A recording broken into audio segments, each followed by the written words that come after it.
I love you, but be for real. The internet decided Tyra Banks is the villain, but the real conversation should be is if we're blaming Tyra when we should really be blaming the fashion industry that made her. Should we really be blaming her, or is it the culture that created her and that she survived?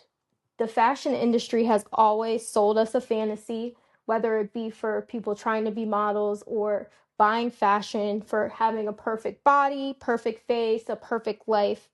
And as long as there's a profit to be made off of selling us a dream, there's going to be someone who's exploited and someone who's enabling the exploitation to feel desired, to feel beautiful. Before I introduce our guest, like, subscribe, follow I Love You But podcast on all platforms, Instagram, TikTok, wherever you watch or listen to your podcasts. We're there. Because I'm not a model myself, I am honored to introduce Gabrielle, who is a model in the Chicago area, so big metropolitan city model. And also she likes to yap, so I felt like she was the perfect person to bring on to talk about this topic. Welcome. Hello, thank you. How are you today? I'm doing good. It's almost springtime, so thank goodness. We're getting like the spring showers outside. Oh yes, I love it. And it's like not cold. Like the rain is Right, not yes, cold. It's yes, not that cold finally. rain. I'm like, Yes. thank goodness. Oh man. So first, tell us a little bit about like what drew you to modeling, how you got into modeling in the first place. Yeah, so modeling actually, oddly enough, started off as a hobby rather than a profession. I was encouraged to do it from a women-owned organization who centered around, empowering women and being able to uplift them and show them that, hey, there's a space for you in a very, I guess, conservative field. And so I put myself out there, and it was obviously very scary just because I felt like I didn't fit the normal stereotype that you would see from a model. But in doing so, I have started to build, a new perspective, self-confidence, and definitely a new fondness for being outside of my comfort zone. And so doing that has been thrilling, nervous, but ultimately rewarding. Honestly, I like can't imagine being like, oh, you should try this as a hobby to boost your self-confidence, boost like how you feel about yourself as a woman and like really actually doing it and sticking to it. Like that, you deserve a lot of kudos, a lot of props for that because so many people would like say they'd do it and then wouldn't, or maybe they'd start and then be like, oh, well, I tried one thing and then I didn't get it, so I'm not gonna do it anymore. It's not for me. So really like props to you for sticking with it and like actually following the advice. I mean, don't get me wrong, there's a lot of areas where there is rejection, especially since a lot of companies do still stand by, you have to be a certain height, you have to be certain characteristics because it fits more with the brand. So, of course, there's a lot of rejection, and learning how to kind of handle that and move on has also been an interesting process to undergo. I remember really wanting to work with this company and showing up to their casting and being super nervous, obviously, and super excited. And then they asked me how tall I was because the requirement was 5'7" or above. And it just really bummed me out. But then I'm like, well, I guess everything happens for a reason. And then 2 weeks later, I was actually doing a show for Chicago Fashion Week. So it was interesting how it worked out. Which is insane. It's like, okay, this one no that you thought was like really hurtful, but then it's like there was another yes just around the corner. Yeah. And you just had to keep pushing. It's so crazy, like to your point that like the height thing is still going strong in the industry. I like have never had an issue. Like I'm a short girl and I've never had an issue being short, but I guess like I'm lucky that I've never wanted to be like a model because then I'd be like I'd hate myself. Oh no, Like, don't say that. but like Yeah. that was like my goal in life, and it was like every day growing up, that's all I wanted to do was be a Victoria's Secret angel. It's like that's never gonna happen. Well, I mean, But yeah. yeah, never say never. I mean, I feel like actually, surprisingly, they're being more inclusive now, which is amazing. I've Mm-hmm. seen, plus size modeling, different like sexualities being represented, Yeah. and all of these other aspects. So I'm sure height is not going to be an issue in For the. everyone. Yeah, It's yeah. just certain companies that haven't let go of it. Very, yes. Certain, but there are opportunities. You just may have to search a little bit Exactly. Yes, more. yes. What was do you feel like your perception of what modeling was and the industry was before you started modeling is the same now, or do you feel like you've learned things about the industry that you didn't expect? Yeah, I feel like it was this holy grail, untouchable thing where I could never be a part of that kind of fast life and fast fashion, or not fast fashion, I'm sorry, but more of something that is a pedestal. And I feel like, oh, like because of the way that I look and because of my background and having no prior acting experience or modeling, that I could never reach it.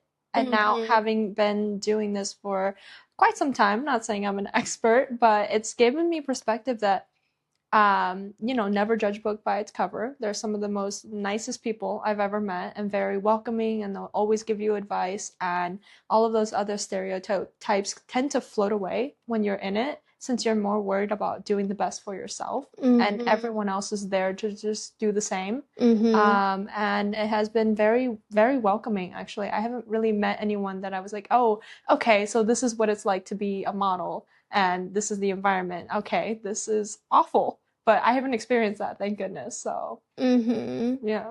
What would you say is like some of the misconceptions that people have about what models actually deal with day to day? I think there's a heavy misconception that models now have to either act a certain way, behave a certain way, or even eat a certain way. You know, that old famous video of someone talking about eating like four cotton balls or something because they're modeling.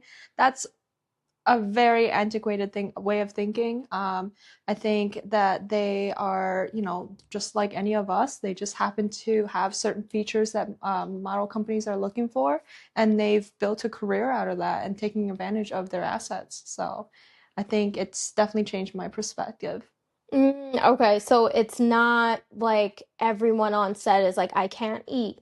I Hmm. have an eating disorder, or I feel guilty if I ate this bagel. It's like everyone is just like me and you. Some people may struggle with eating, some people don't, Yeah. but it's just a diversity of like struggles, Right. insecurities, just like Yes. anywhere. Yes, like Yeah. anywhere, there's obviously going to be insecurity, especially since, we're always comparing to do better for ourselves.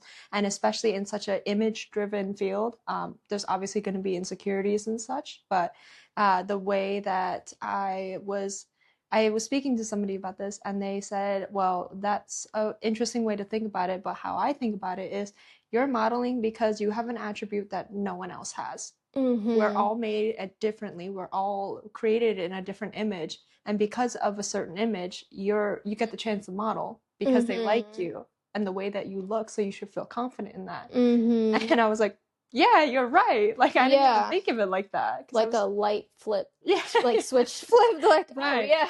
because I was trying so hard to shove myself into a box that was just too small and Mm-hmm. so I guess old fashioned. So.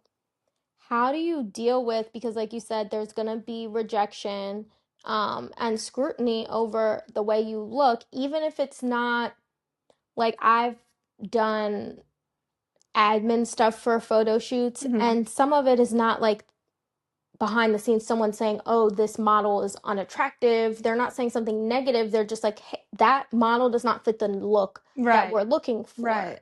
So, how do you manage rejection and scrutiny while also striving to be better and better at modeling?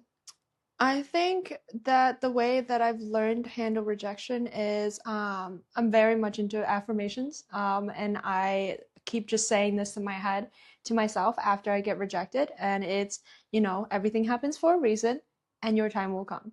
And I keep Mm-hmm. saying that to myself because it is true. I mean, I've seen it happen in real life. Mm-hmm. And it used to bum me out a lot. And sometimes it still does. I'm not gonna lie. It definitely hurts when you feel like you didn't get it because of the way that you look. But kind of pushing myself to move on from that and focus on something else, or focusing on something, an area that I need to improve on, has kind of distracted me from being too, I guess, butthurt over it. So yeah, Mm-hmm. on to bigger and better. So Right, yeah. exactly. I'm the same. I believe like so much in affirmations and like what's meant for me will be Exactly. there and what's not meant won't be there. Um, did you have anyone who like kind of mentored you when you first started in the industry, and like what did that mentorship look like if you did?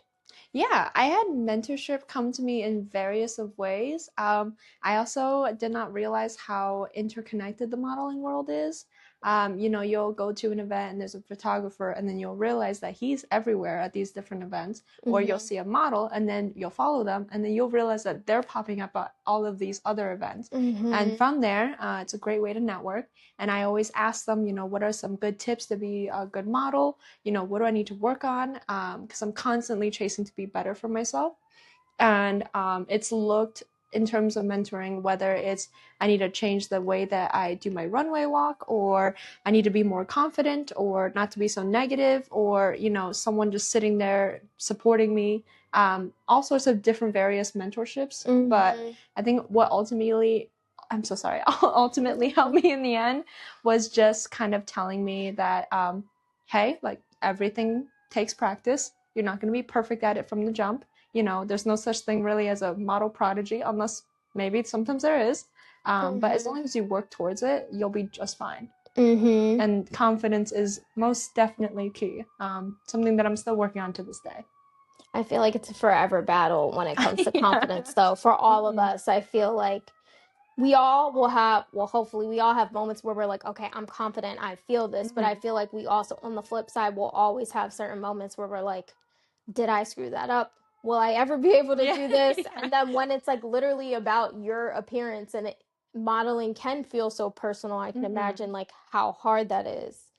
Um, have you seen any episodes of America's Next Top Model Yeah. like in the Yeah. past? Some Okay. of them have been very interesting to watch. Okay. Yeah. So like you know how Tyra is like all she gives feedback and she's like yelling at them sometimes. Oh She's like, yeah. you need to do this, you need to change that.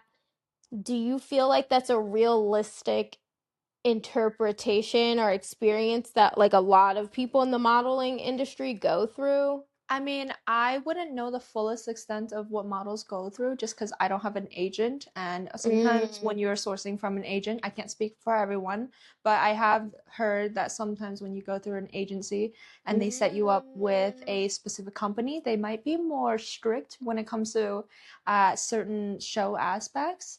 But for me personally, there will be times where, hey, like someone didn't go in the right queue, or something happened last minute, we have a new designer, what have you, and it gets a little chaotic. And when they do get a little more strict, it's nothing personal.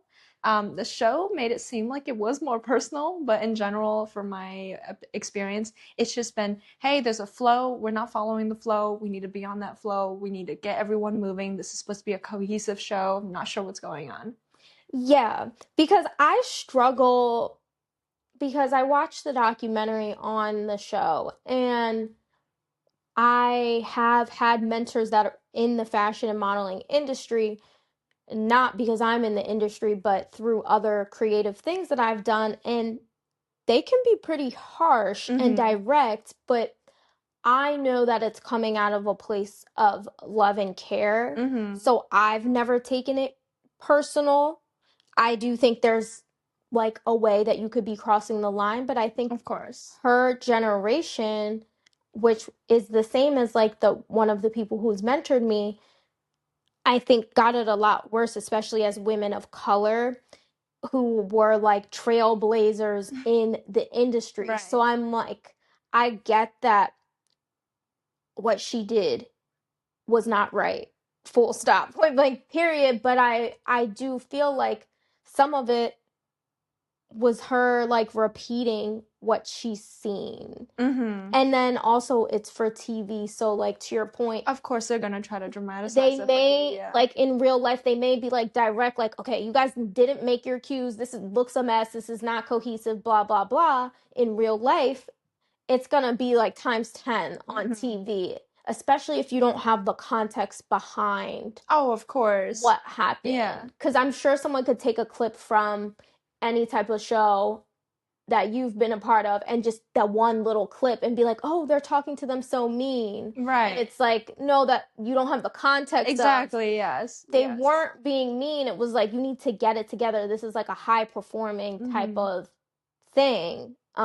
So I go back and forth with like how I feel about what we saw on the show. I mean, I definitely feel that it was dramatized and like I don't think what happened to those models is correct, but Right. it's like I try to like think of like the deeper things and like tie it back into what I know of modeling industry and how it has evolved, to your point. um where do you think the line is between like preparing someone for the industry, the fashion industry, or any tough industry versus like humiliating them for entertainment? I think that with such a public facing, show, there is a fine line, and I definitely feel like moments that she did cross it. But personally, I think the moment that it gets too far is when you start humiliating someone by calling out specific attributes and how they're inadequate. Obviously, there's a kinder way to say most things, and the more sensitive someone is, the more to heart they'll take it. I consider myself a pretty sensitive person, but I What's know your sign? I'm a Pisces. Okay. Your birthday just happened or it's happening It's soon? about to happen, yes, in 2 weeks. Ooh, happy birthday. Thank Happy you so early much. birthday. Thank you. I'm like, ooh, you give water sign. I'm a Cancer, so I'm a water sign. Oh, so So I don't mean that in a bad way. I'm like, you give water sign. Thank you.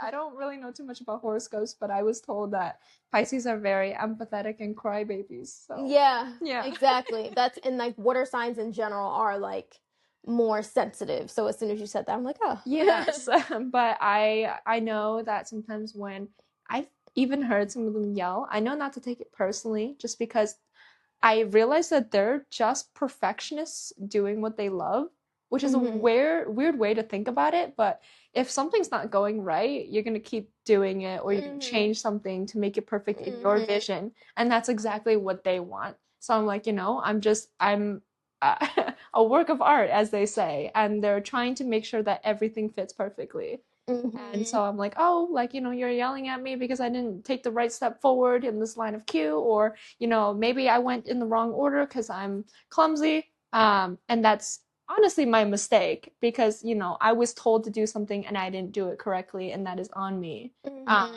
But I feel like at times when it does cross the border is when they'll say, what's wrong with you, which hasn't happened to me. But when they say something to the fault of your character, that's when it's too far. And it's like, okay, we need to separate, like, you were given these directions and you didn't follow them. Exactly. Versus like, you need to, like, one of the things on America's Next Top Model was like, close your gap in your teeth.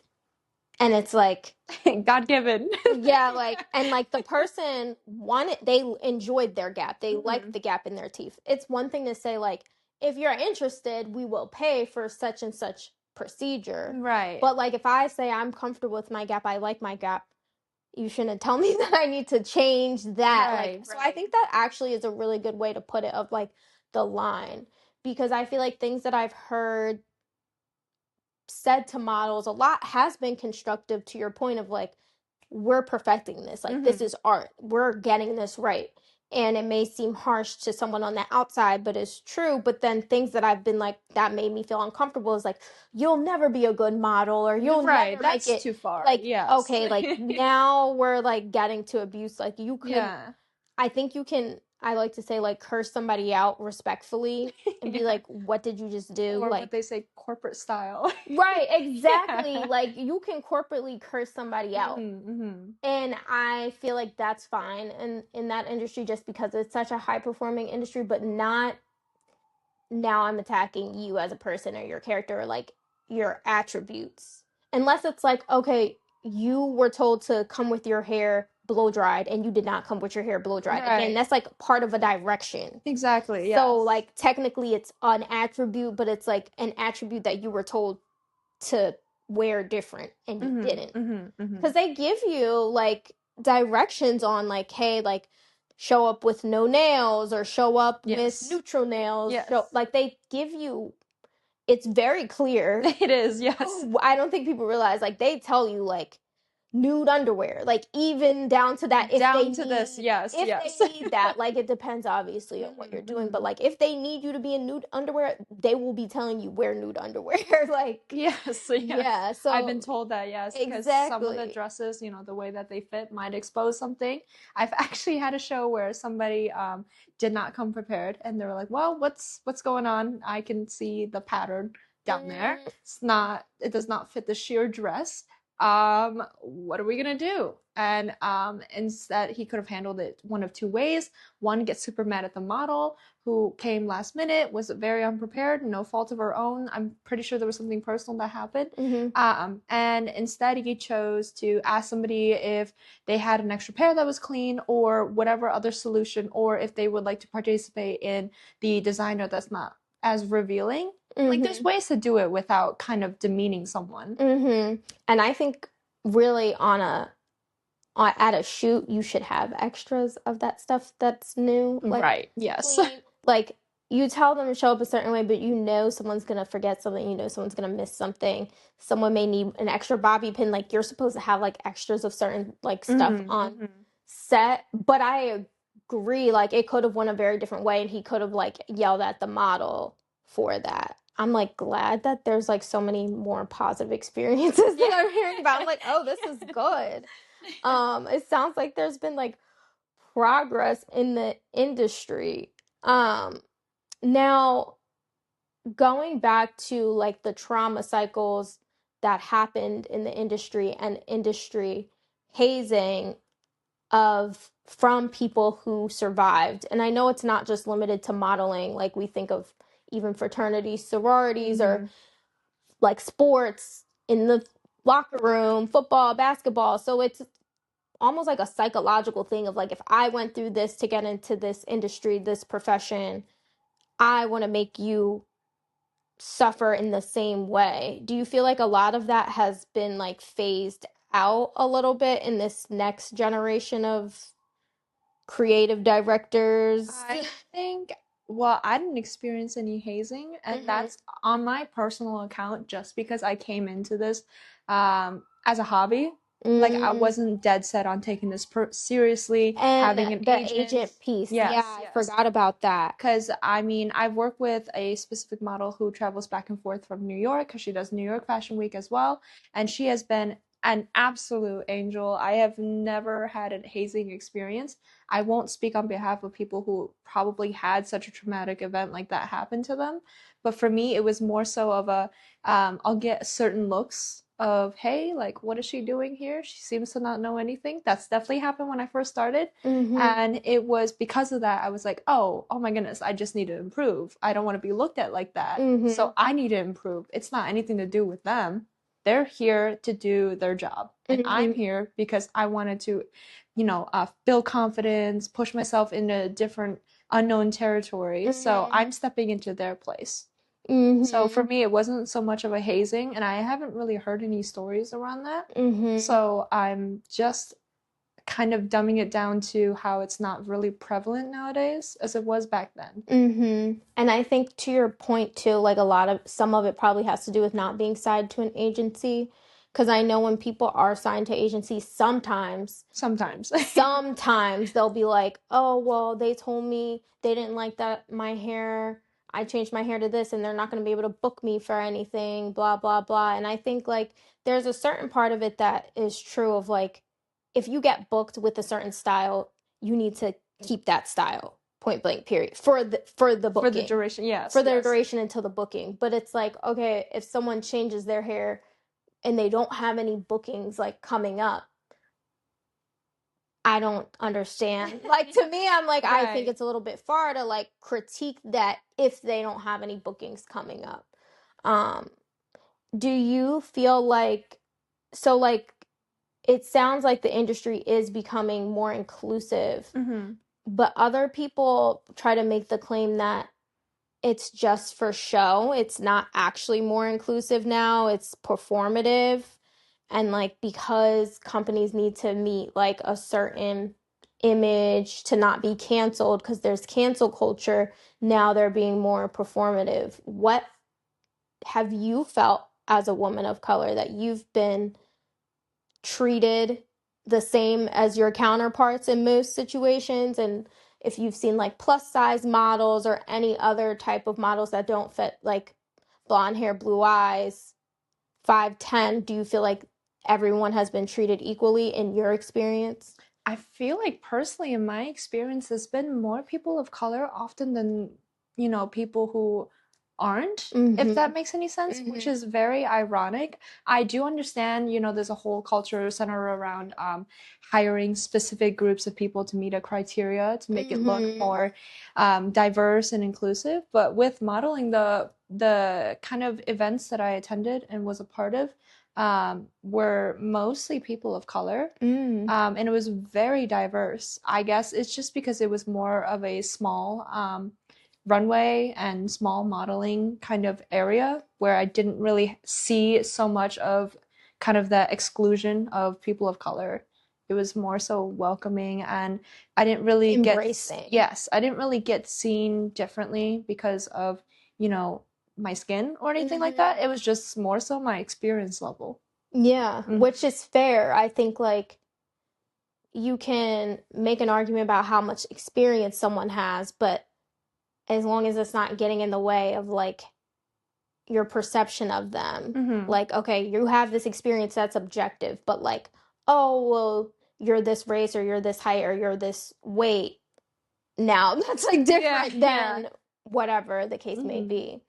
Um, and then we kind of touched on this, but in like creative industries, we're trying to be perfect as far as like you have a vision. There's a look, whether it be, it doesn't just have to be fashion, it can be movies, a show, like you have the creative director or whatever, the artist has a vision. Mm-hmm. And as models, performers, actors, actresses, you have to help execute that vision to the best of your ability.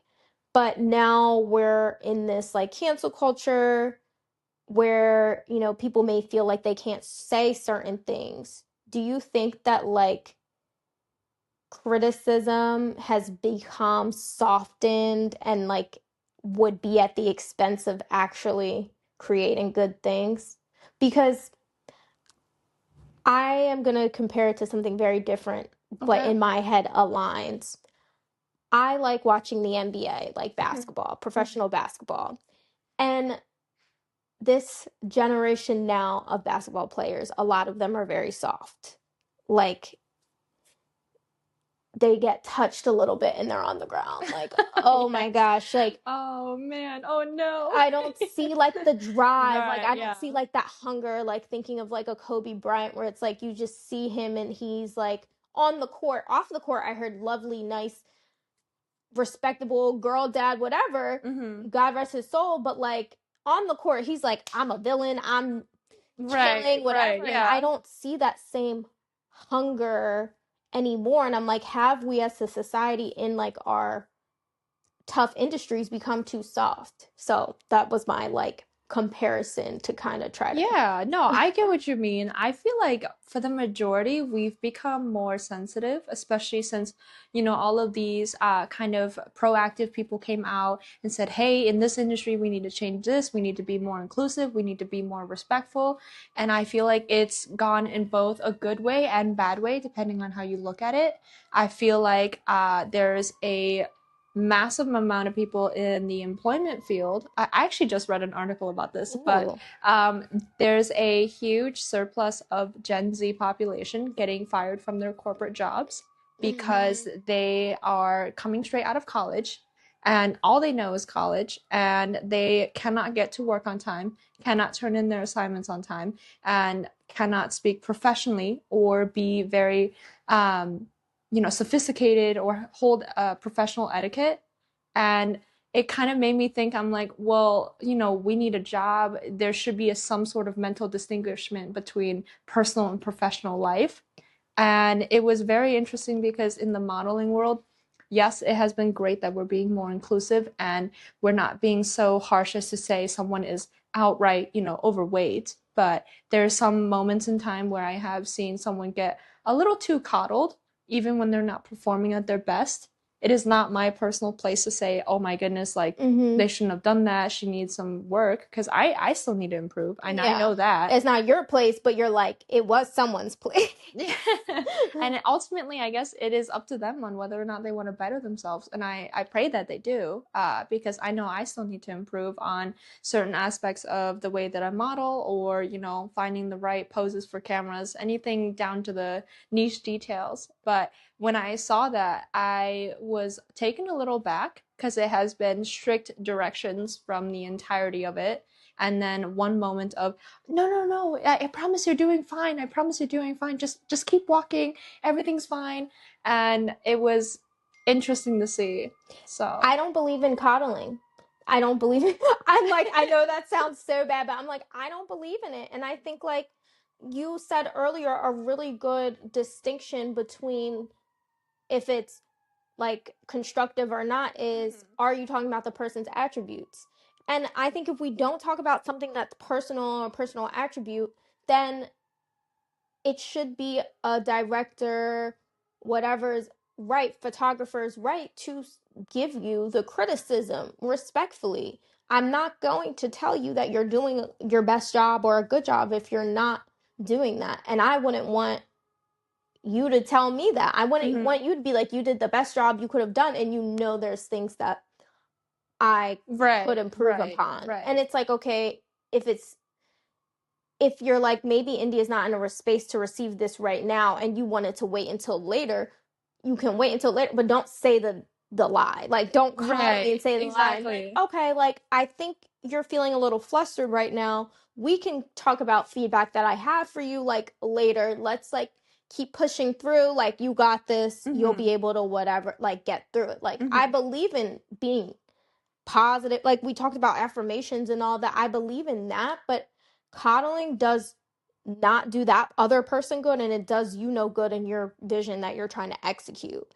And I feel like I'm so happy that, like, from everything that you're saying and like getting your actual in-depth experience, the industry is becoming more inclusive and welcoming for someone to feel like I could do this as a hobby and gain confidence is huge, because I feel like that probably wouldn't have been the case 20, 30 years ago. Most definitely not. So that's huge. But then at the same time, I'm like, okay, where do we draw the line on this, like, inclusivity, which is really being coddled? Because I came from a corporate background, and something that I was always taught is not giving someone feedback hurts them. It does. It It's gives them more not room to beneficial. grow. Yeah. So if you're like, oh, I'm not going to give India feedback because she's Black, I'm like, I don't want to hurt her feelings. She's Black. Like, I'm trying to be inclusive and I don't want to whatever be racist. You're actually hurting me more than if you would have given me the feedback. You're hurting my career more, my chances to grow more. Yeah.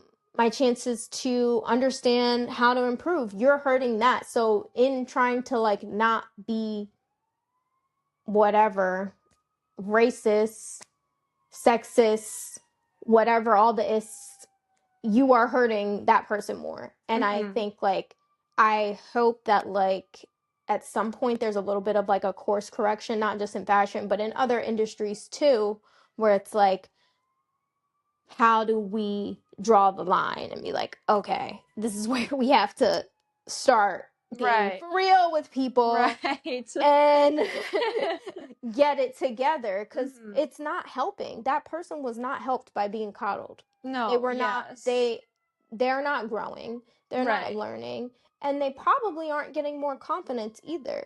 Because I don't know if you feel like this, but I also feel like if I know I didn't do good and you sit here and you, like, say you did great or something along those lines, my confidence in myself and in you is shot down. Because I'm going to be like, I know she's just saying it to say it. Yeah. So then my confidence is going down, because now I don't know when to believe what. Versus if I know you'll give me the truth, my confidence will go up because I know when you do say like, oh, that was good, I can trust that, I can Right, believe that. right, right. So yeah, I know that was a tangent, but like I really No, do. I get what you're saying. Yeah, Yeah, it's like I yeah. really do in multiple industries think like we've taken it too far. We've taken Right, and right. it's not it's masked as inclusivity, but really it's not. It's just a disservice. I mean, I think it's very interesting because I'm not originally from here. I'm from Asia, and Mhm. over there it is very different. They do not care about your feelings.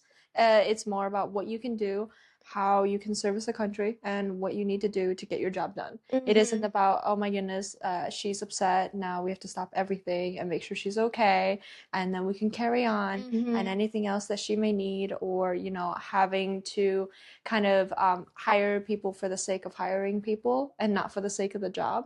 And in Mhm. some areas, it's been great to see that, hey, like women are being supported better than they were just even 10 years ago. Yeah. And, race is a topic of discussion in a great way. But then on the other hand, there has been some companies that I've talked to where they will hire someone. This goes more of a field that I don't know if you have any knowledge in, but the manufacturing field. Mhm. I've seen someone get hired to watch someone else operate a forklift just to make sure that he's operating it right. And they're like, oh, well, we just had to make him feel included. And I was weirdly confused because I didn't think it took two people to operate a forklift, but they were trying to be inclusive and being like, oh, well, we have to make sure everyone's included and everyone has a job opportunity.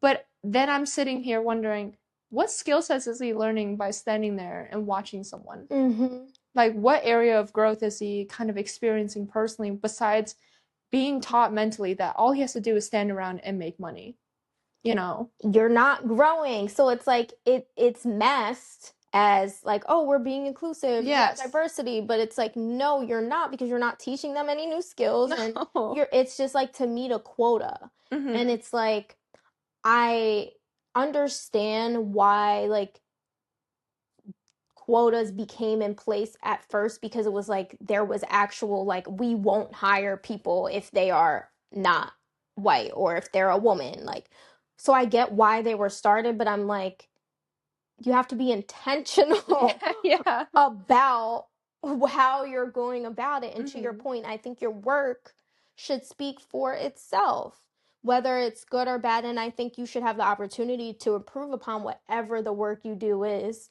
You should be given the feedback so that you can improve. And Mm-hmm. it's up to you on whether you're going to get better with that feedback or not. Exactly, exactly. Yeah. Yes, and I feel like some people who are used to that kind of coddling environment get very, very upset and very, in a sense of turmoil, where they're astonished that they got reprimanded, or so to speak, reprimanded Mm-hmm. when it comes to critical criticism. Mm-hmm. And they're like, hey, like this needs to be changed because it's lowering productivity. And they're like, how dare you? The system that I'm using is fine. And to combat that, they would say, there's nothing wrong with it. It just needs to be done a different way. And they take it too Mm-hmm. personally. So that has been very interesting to see firsthand as well. And I feel like it ties into the modeling and the fashion industry. Like, I think something I realize in being an adult now is that everything is kind of interconnected. Like, if Yeah. your mindset, the way you do one thing is the way you do everything. Mm-hmm. So, whether like in your corporate job, you view things like that, you took that into fashion and the modeling industry of like, okay, like I may be a little bit more sensitive, but I need to separate what this person is saying to help me get better versus like something that's personal. Right, of Yeah. course. Yeah, Like that's what it you need really to do. applies to like everything of like how Mm-hmm. you do one thing is how you do everything. Mm-hmm. Um as someone who self started getting into modeling, doesn't have an agent by choice and has still gotten opportunities on their own, what's something that you would give advice to someone who wants to pursue modeling but is worried about the pressure around like body image and appearance? Honestly, I'm just gonna say I'm gonna sponsor Nike. I'm just kidding. Just do it. I was gonna say hashtag just do it. Just do it. I'm being so for real. Like it's so scary being in this world, but it is so rewarding to see, yourself on someone's Instagram feed being like, "Hey, look at this new model." Like I just don't be afraid. You only quite literally live once, and what you do with that life is ultimately up to you. So why not do something that's out of the norm? Why not do something crazy and bold and look back on it and say, wow, I really did that, rather than, dying at a corporate job, I mean, there's the worst thing that could happen to you is they tell you no. That's it. That's it. And then you move on. So why don't you just do it? I love that. What do you hope like this next generation of the fashion industry looks like? I think this next generation and in my hopes, and I actually do think is going to be more inclusivity. I obviously understand that it's an upcoming trend to be more inclusive in terms of body types, body image, and race and sex. It is just great to see, and I hope that there's more of it. And I hope that there's kind of less of a stigma around modeling just because, I do modeling for fun, but I am still well aware that there's a huge stigma around modeling. Whenever I tell someone that I do modeling, the number one comment that I get, which is very, very just unprofessional and gross, is if they say, oh, if I'm going to model personally, then it must mean that I'm being revealing or doing something that's very provocative. And I don't understand why that would go there. Why can't I just say I model and that's the end of the sentence? They're like, oh, well, you aren't the image to be in modeling, so you must be doing something else. Let that stop, please. Yeah. Like, where is that coming and from? the stigma, because really it's self-expression of you, the designer of the clothes, the stylist, the photographer, the director. Like it's a vision being a creative vision being executed. And I think if people did understand more about, if people like went to an actual like event in the behind the scenes, I feel like, and not America's Next Top Model, Yeah. I feel like they would have a better appreciation. A better appreciation and understanding. Yeah. Yeah. It's not like so black and white. It's not. Yeah. And like that it really is a form of art. Like any other art in a museum. Yeah. Whatever the case may be, graffiti, it's just an expression. And in any industry, there's always a chance for people to be exploited. And it can be even more in the modeling industry, especially if it's someone who has nothing, right? Like you were thankful, or like you thankfully had a job, so you're not like, I'm gonna do anything to get a job for modeling. Right. Yes. Like, no. Yes. So it definitely can be more exploitative to people who may be in that situation, for sure. But that again goes with any industry where someone is like coming from nothing trying to make a dollar, because they have no type of job. I will say anyone who gets into modeling, please, please, please, learn how to say no and learn how to have standards, because there are some things that I won't tolerate just because I want to, work with a photographer or I want to work with a brand. There are some things that I'm not comfortable with, and I will flat out tell them no. You have to be comfortable with doing that. Just because, this is the kind of business where you thrive off of your image. And you don't want your image to be tarnished because you were so afraid of letting an opportunity go. Exactly. And like at the end of the day, even if it was that person exploiting you, it's going to be you. Exactly. That's hurt in the end, because it's your face, your body, your reputation. That photographer, that brand is not going to be hurt. No, and they'll carry on. That's sad. Yes. It's sad, but it's true. So set your boundaries. No opportunity is worth sacrificing whatever your morals, goals, or boundaries are. And it's like everyone's boundaries are going to be different, right? So like I feel like a lot of people think like everyone's boundaries should be the same. If you're going to be a model, you have to be comfortable with doing this.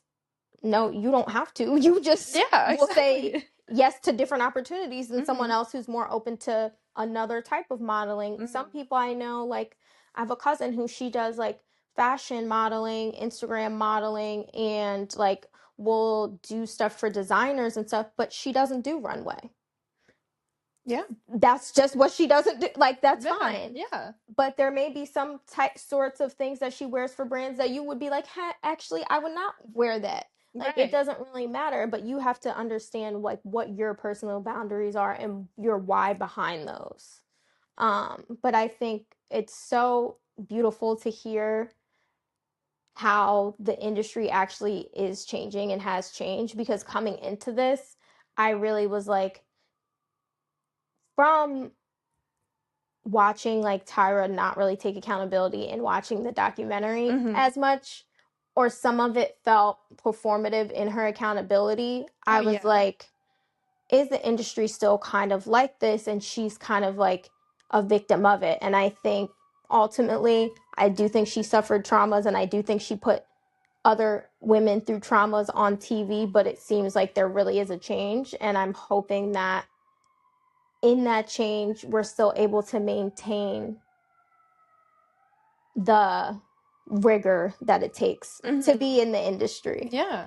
But thank you so much, Of course, for like opening my eyes to some like real life experiences that you've had in the industry, because I've definitely learned a lot, and I think feel more hopeful of the industry than I did when coming into this, watching it, watching the documentary. So thank you so much. Like, subscribe, follow I Love You But podcast wherever you get your podcasts, and let us know if you want a part 2. Bye, y'all. Bye.